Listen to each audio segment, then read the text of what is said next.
In this video, we will put a new tachometer gauge cluster in. We'll put LED lights in, and I'll show you how to put your original speedometer in a different gauge cluster.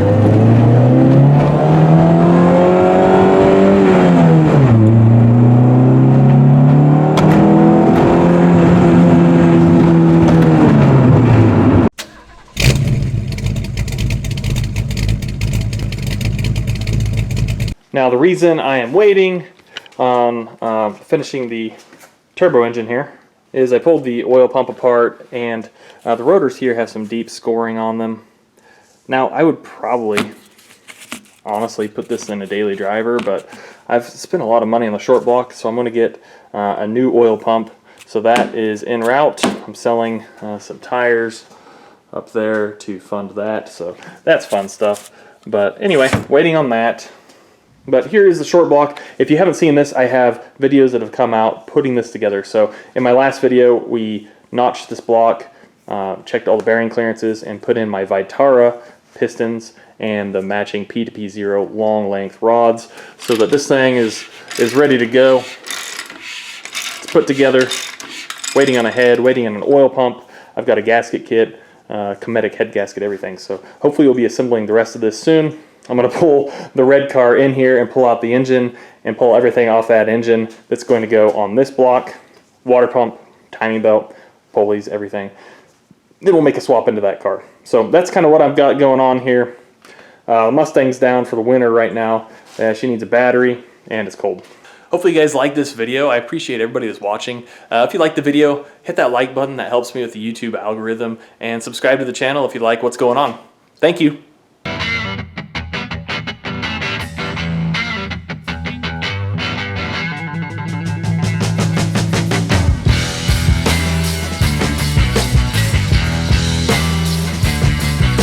Alright, here are the parts we're dealing with today. I got these like 4 years ago, and I've been hoarding them up in the archives. These are like a $100 bill a piece now, and I got them for one 12-pack of Pepsi. This guy had a bunch of Honda parts for sale, and I was going to pay his asking price, but he's like, hey, we just had a baby and I haven't left the house, can you bring me Pepsi? And I was like, sure, I'll bring you Pepsi. So I got him two 12-packs actually. Anyway, you know, at first glance, this one here, the fuel is stuck. So I'm probably going to shoot for using this one, but I'm going to plug both of them into the car and take a quick video of each of them working, just so I can sell one of them and maybe make some turbo money back to finish the engine build here. Now you're going to want a gauge cluster that is from a manual transmission if you have a manual transmission car, so it doesn't have the awkward park, reverse, neutral drive 3, 2, 1 on it, indicating an automatic transmission. So anyway, we've got these, and then I'm going to use my really clear, clean, uncracked lens that's in the car now. And then I have this LED light kit that's just going to replace the LED bulbs. So let's get to work here. No more talking. To get the gauge cluster out of the EG Civic here, we're going to look. We've got a screw here, Phillips, and then behind the hazard switch here, there's also a Phillips. So what I'm going to do is I have this. It is metal, yeah, but it is a knife edge that I did on the grinder, and I use it for stuff like this. I usually use plastic pry bars for stuff like this, and I will a little bit later here, but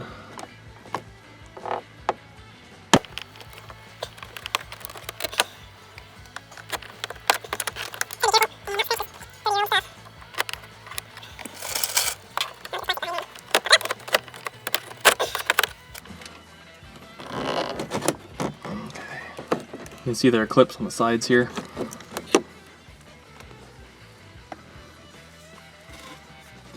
And if you look straight back there, there's the Phillips head. Now that the screws are out, I'm going to try to pop this out without cracking it. I know they crack easily and they're hard to replace. And this one is pretty minty fresh, so I'm going to try not to do that. Yeah, right here I can. You can there? Okay.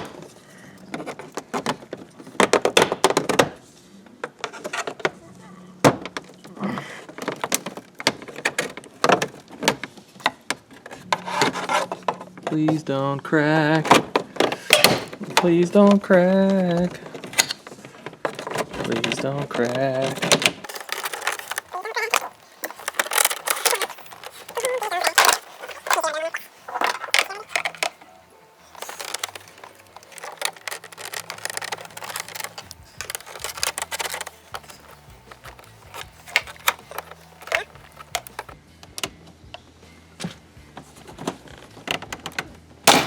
Oh.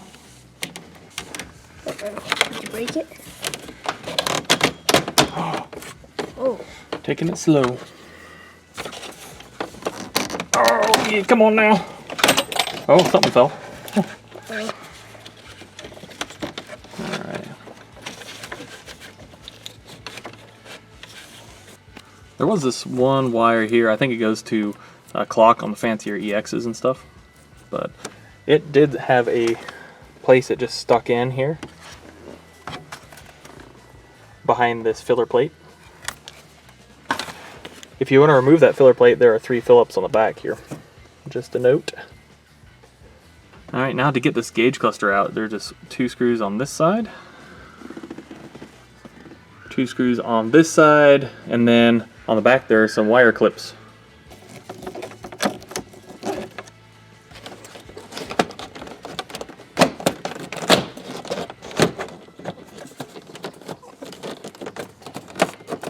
Alright, here we are. Right, on the back here we've got these clips. Can you see this? There's one. Here's one. Alright, that pulls out. There's another bottom one here. You can see that, it's a yellow clip here. Okay. And there's another big gray one on this side.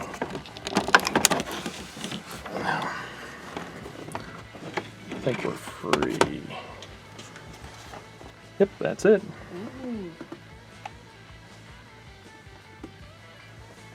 Alright, the first thing I'm going to do is remove this nice unscratched plastic.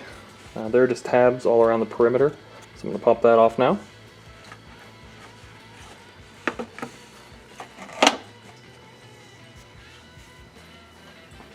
Looks like I should have pulled the trip odometer end off first. So yeah, before you pull that off, it's easier just to pull this plastic knob off. So I'm not going to lose that. Alright, now we have my speedometer open here. This is the speedometer I'm keeping. So what I'm going to do is flip the cluster over, and that speedometer is held in by these screws here.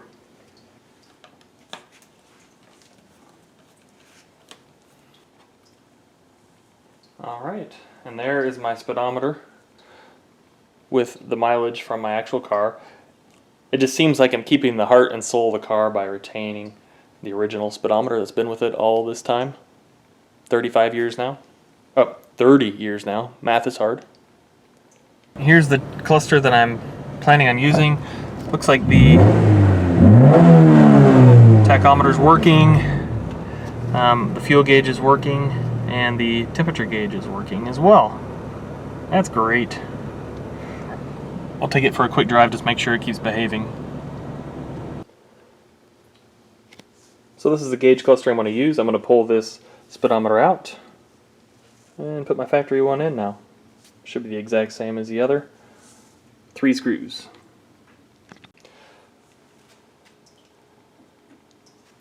I'm just comparing the old and the new here, and they look the exact same. That's nice.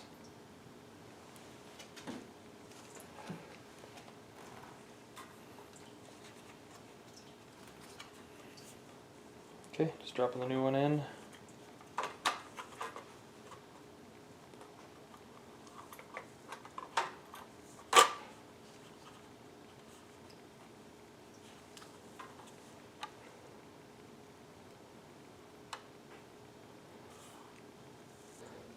Now it's time to put LEDs in this.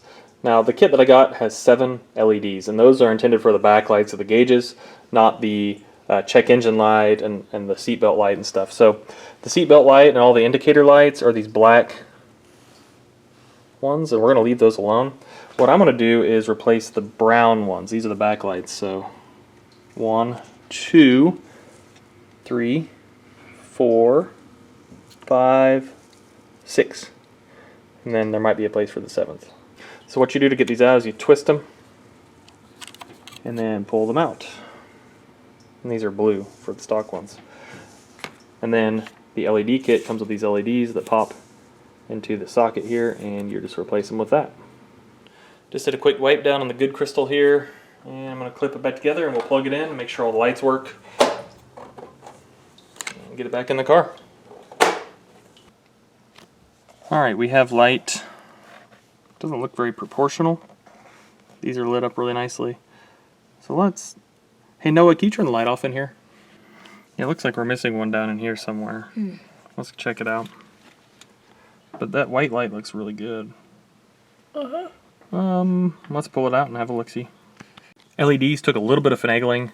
The instructions said, you know, if an LED isn't lighting up, turn it 180 degrees. So I finagled 3 different positions, and now I have even lighting all over this cluster. That looks really good. Quick tip here as well, if you're just testing your gauge lights to get them working, put this left clip in.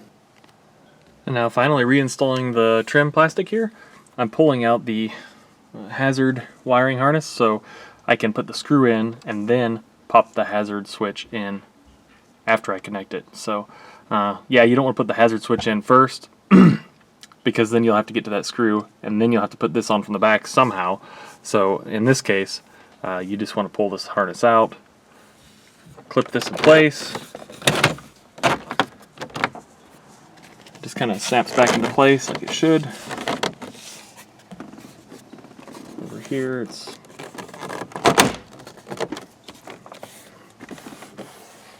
everything looks nice and clean there. Very nice.